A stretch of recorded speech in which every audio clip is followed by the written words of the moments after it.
مساء الفل على كل متابعين قناة حريف أفلام. فيلم النهاردة اسمه ريمبر. فيلم النهاردة هو فيلم كوري مش بس لمحبي الأفلام والمسلسلات الكورية، بس لأي حد بيحب يتفرج على فيلم فيه قصة وأحداث وحبكات تمزجك. في بداية الفيلم بنشوف عربية بورش بتجري بسرعة جنونية وسط الشارع، وطبعا بنتخيل إن اللي سايقها شاب طايش، لكن بنتفاجئ لما العربية بتدخل في السور وبتقف وبينزل منها راجل عجوز. مش غريبة شوية راجل عجوز في عربية بورش وبيسوق بالتهور ده؟ مشهد بيشدك لبقية أحداث الفيلم، واللي من اللحظة دي بنرجع معاه لفلاش باك وبنتعرف على فريدي، وده الراجل العجوز البركة اللي بيشتغل في مطعم مشهور جدا وبيكون نايم في استراحة الشغل. وبيجي جيسون زميله واللي بيكون شاب أصغر منه بيصحيه علشان يجهز لعرض سانتا كلوز. وبيبان من الحوار اللي بيدور ما بينهم إن فريدي عنده بدايات زهايمر، وبيبدأ جيسون يفكره باللي وراهم. بيلبس فريدي لبس سانتا كلوز علشان يعمل العرض قدام الزباين، وبنشوفه بيعمل ده بمنتهى الحب، وبيبان قد ايه محبوب من زمايله وكل اللي بيشتغلوا معاه. وفي نفس اليوم بيتعرض جيسون لموقف مع زبون سئيل بيكون طلب كذا طبق شوربة وبيرفض يدفع غير 8 طبق واحد بس بحجة انه كان فاكر ان الشوربة ريفيل. طبعا جيسون بيقول له ان دي شوربة مش بيبسي يعني عشان تكون ريفيل، بس الراجل بيبلطج عليه، ولأن الزبون دايما على حق بيجي المدير وبيحمل جيسون تمن الشوربة من مرتبه، وبيقول فيدي لجيسون إنه هيرجع له حقه. وبنشوفه وهو بيعمل فخ للزبون بيحط له محفظة في الحمام، ولما بيخرج الزبون من الحمام ويروح لعربيته بيجري وراه فريدي وبيقول له إن نسي محفظته في الحمام، والزبون ده هو الوحيد اللي دخل بعده، فبينكر الزبون إنه شاف أي محفظة. لكن فجأة بنشوف وش تاني من فريدي اللي بيمسكه بقوة وبيخرج من جيبه المحفظة، وكمان بيقول له انها ناقصها فلوس. طبعا فريدي بيتبلى عليه عشان يدفعه ثمن الشوربه وما يتحملهاش جيسون، وبيهدده لو ما دفعلوش الفلوس الناقصه هيبلغ البوليس، فبيضطر الراجل يدفع له الفلوس وبيدي فريدي الفلوس لجيسون. وفي اللحظه دي بيجي لفريدي تليفون بيخليه يمشي بسرعه، وبنكتشف انها بنته اللي بتبلغه بموت مامتها. بيروح فريدي للمستشفى وبيكون متأثر جدا ان شريكة حياته سابته، وبيوعدها انه هيحصلها قريب. وفي العزا بيجي صاحبه الدكتور وبيديله دواء، وبنعرف منه ان فريدي عنده ورم خبيث لكنه قرر يبطل علاج لانه مفيش فايده منه. بيديله الدكتور دواء يكون على الاقل مسكن لالامه، وبيسال الدكتور فريدي اذا كان لسه عنده قرار وهينفذ خطته، فبيأكد له فريدي انه هينفذها، ومش بنفهم قصده بالخطه الا لما بيرجع بيته وبيدخل اوضه فيها صور واسامي ناس واضح انه بيتوعد لهم. وبنعرف انه بعد ما ادى مهمته في الحياه وجوز كل ولاده ومراته توفت، جه الوقت اللي ينفذ فيه خطته، وهي انه ياخد بطار اهله من اللي تسببوا في اذاهم وموتهم.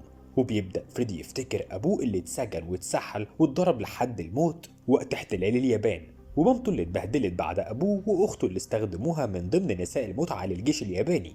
بيقرر ينتقم من كل اللي تسببوا في اذاهم وموتهم، وبياخد جزء كبير من تحويشة عمره ومكافأة نهاية الخدمة، وبيروح يشتري عربية بورش، وبيكون مع جيسون اللي بيبقى منبهر بالعربية، وبيقول لفريدي ان العربية دي هي حلم حياته كان يركبها.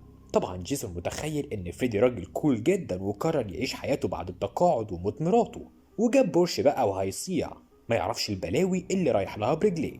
بيطلب فريدي من جيسون يكون السواق بتاعه وبيديله فلوس مقابل ده، وبيوصله جيسون لمستشفى كبيرة جدا، وبيطلب منه فريدي يستناه وما يتصلش بيه ولا يطلع له مهما اتأخر.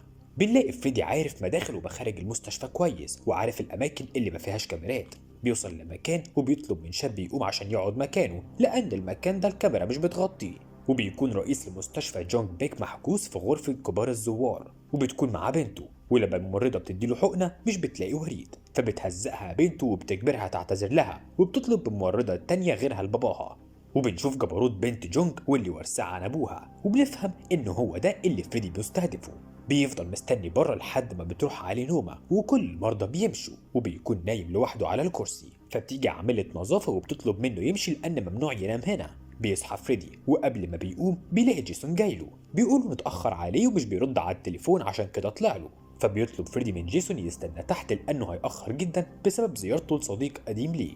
بيقوم فريدي وبيمشي جيسون اللي الكاميرات بتلقطه وبتشوفه عاملة النظافة، وبيدخل فريدي من بوابات معينة لحد ما بيوصل لأوضة جونج بيك وبيكون نايم، فبيربطه في السرير وبيدلق عليه مية عشان يقوم، ولما بيقوم بيلاقي نفسه في الوضع ده، فبيقول له فريدي إنه ابن الراجل اللي تسبب جونج في طرده من أرضه وسحل وضربه لحد ما مات، وإن جونج بيك اتعاون مع اليابانيين لحمايته وأبوه رحل ضحية خيانته.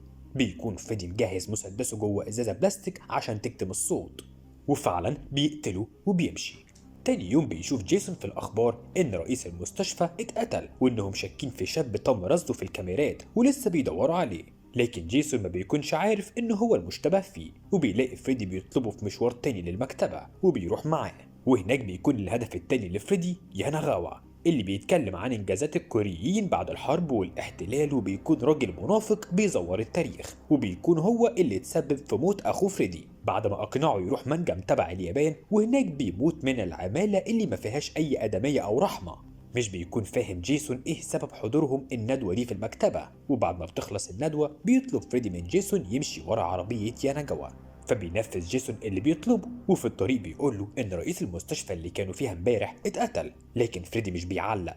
ولما بيوصلوا البيت ياناغاوا بيطلب منه يركن بعيد، وبينزل فريدي على رجله وبينادي على ياناغاوا وبيواجهه باللي عمله في اخوه زمان وانه السبب في موته. ولما بيرفع فريدي سلاحه جوه الازازه كاتمه الصوت بيضرب، لكن السلاح بيعلق فما بتضربش. بيقفل ياناغاوا الباب عشان يهرب، لكن بيقدر فريدي يفتح الباب وبيكون كاتم الصوت انكسر. بيضرب عليه رصاص بصوت واضح عالي جدا بيوصل لحد جيسون في العربيه اللي بيتخض وبينزل يشوف ايه مصدر الصوت. بيلاقي فريدي بياخد محفظه ياناغاوا وبطاقته وهو مقتول، وطبعا بيقف مصدوم، لكنه ما بيكونش قدامه حل غير انه يهرب بالعربيه مع فريدي. وبيقول له انه بياخد طار اهله. ما بيشوفش جيسون ان ده مبرر للي بيحصل، وبيبقى فريدي تعبان فبياخده جيسون معاه لبيته. وهناك لما بيصحى تاني يوم وبيفتح التلفزيون بيشوف انهم بيحققوا في قتل رئيس المستشفى، وبيتهموا جيسون الشاب اللي الكاميرا رصدته لكن ملامحه ما كانتش باينه. وبيقول جيسون انه تسبب في ضياع مستقبله، لكن فريدي بيقول له محدش هيعرف يوصل لك وانه هيخلص مهمته ويسلم نفسه. وفي اللحظه دي بيقتحم بيت جيسون مجموعه رجاله بيطالبوا جيسون يرد الفلوس اللي عليه وهي 30,000 دولار، فبينزل فريدي وبيسيبهم. بنتخيل انه هيطلع ندل وهيخلع، لكننا بنلاقيه بيكسر لهم عربيتهم عشان يبعدهم عنه. ولما بيجروا على العربيه بيديهم تمن تصليحها وبيطلب منهم مهله اسبوع وهيرد لهم كل الفلوس اللي على جيسون، فبيوافقوا وبيمشوا. بيسأل فريدي جيسون عن سبب دينه، بيقول له انها فلوس عشان يعالج بيها ابوه المريض اللي في المستشفى.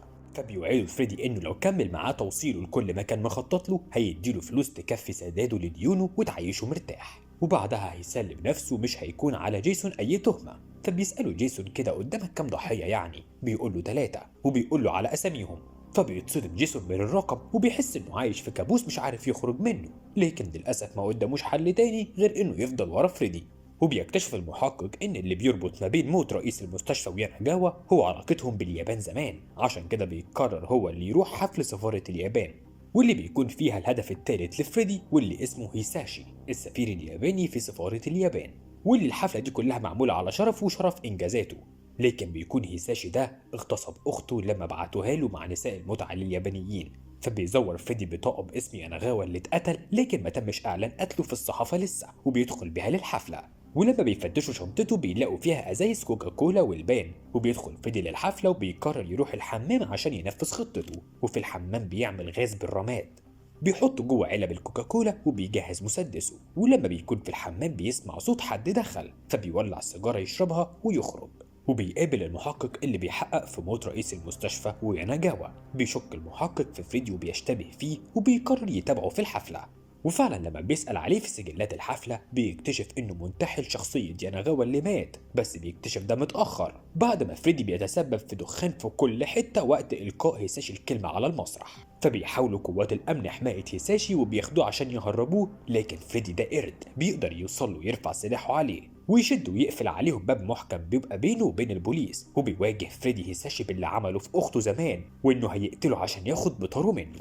فبياخد موبايل هيساشي عشان يتصل بكيم رئيس أركان الجيش الكوري واللي بيكون هدفه الرابع، وبيبلغه إنه هيقتل هيساشي دلوقتي والدور هيكون عليه. لكن المرة دي القتل ما بيكونش بالسهولة دي، هيساشي بيقدر يقاوم وبيحاول ياخد المسدس من فريدي وبيشدوا مع بعض، لكن فريدي بينجح في قتله. وزي الفرقعلوز بيختفي تماما عن الأنظار، وبتكون الإسعاف والبوليس وصلوا بره السفارة. وبيتصل فريدي بجيسون وبيقول له تعبان، وبيطلب يجيب له حد من المسعفين في الدور الرابع. فبياخد جيسون احد المسعفين وبيروح لفريدي، لكن بيطلع فخ. فبيخلي فريدي جيسون يلبس لبس المسعف وينام فريدي على النقاله ويجري بيه جيسون، والمحقق بيلقطهم وبيجري وراهم لكن ما بيلحقهمش، بس بيبلغ عن نوع عربيتهم ورقمها. ولما بيهربوا بيقول له فريدي ان كده مهمة جيسون انتهت وبيديله الفلوس، وانه هيكمل اخر هدفين لوحده. بتعدي عربية شرطة وبتلاقي العربية البورش المتبلغ عنها، وبيقولوا للبوليس إنهم لقوا عربية فريدي وجيسون. في الوقت ده بيكون جيسون عاوز يعبر عن امتنانه لفريدي بإنه اداله كل الفلوس دي، وبيدخل يشتري له بدلة هدية. ولما بيخرجوا من المحل بيلمح فريدي عربية البوليس، فبيفهم إنهم اتقفشوا، وكالعادة بيعمل لهم فخ. وبيطلع كافيه وبيرمي على عربية البوليس كوباية من فوق عشان يشتتهم، وفعلا بيتشتتوا وبيجري فريدي وجيسون. وكيم بيعرف ان في نوش بيحصل، وبيطلب من حراسه يوصلوا لفريدي وجيسون، وفعلا بيقدروا يوصلوا لهم، لان كالعاده يعني البلطجيه بيوصلوا اسرع من البوليس. المهم بيقرروا يقتلوا فريدي وجيسون قبل ما ينفذوا خطتهم ويقتلوا كيم. وبيكون فريدي مسجل فيديو لنفسه وهو بيعترف بخطته، بحيث تكون دليل لو حصل له اي حاجه، وفي الحاله دي جيسون ما يتاذيش. لكن بيكسروا رجاله كيم الكاميرا والشريط، وبكده مفيش دليل على اتهامات فريدي للناس اللي قتلها، ولا في دليل هينقذ جيسون اللي المفروض يموت حالا على ايد البلطجيه دول. فبينهار جيسون وبيحس ان حياته بتروح منه، لكن بيكون فريدي محتفظ بهدوءه وبيحاول بطريقه ما يفك نفسه ايده من غير ما حد ياخد باله. لكن بتيجي لجيسون فكره، وهو انه يقول لهم انه معاه نسخه تانية شايلها مع الراجل اللي مديون له بفلوس، وانه موصيه لو جرى له حاجه يوصل النسخه دي للصحافه والاعلام. فبياخد رجاله كيم جيسون وبيروح للراجل الديان وبيضربوه، مش بيكون فاهم كل ده بيحصل ليه. ولما بيسالوا عن الشريط بيقول لهم معرفش عنه حاجه. فبيحاول جيسون يخلع لكن ما بيعرفش، وبيفهموا رجاله كيم ان جيسون كان بيشتغلهم. وبيقدر فريدي في الوقت المناسب يفك نفسه وبيضرب الحرس وبيعرف يهرب، وبيروح لجيسون ينقذه وبيضرب اللي معاه لكن ما بيقتلهمش، بيكتفي بس بضربهم بالرصاص في رجلهم عشان يعجزهم.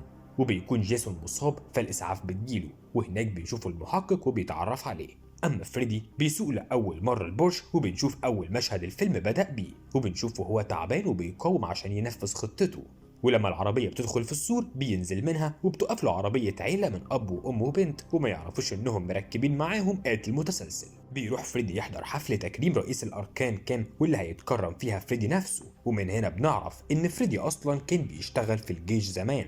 ولما بيطلع للتكريم بيرفع سلاحه قدام الكل على كيم، وكيم مش بيتهز، بيقوله إنه رجل حرب ما بيخافش من الموت. فبيوجه فريدي سلاحه على حفيدة كيم وبيهدده انه هيقتلها لو ما اعترفش بكل فساده قدام كل الناس دلوقتي.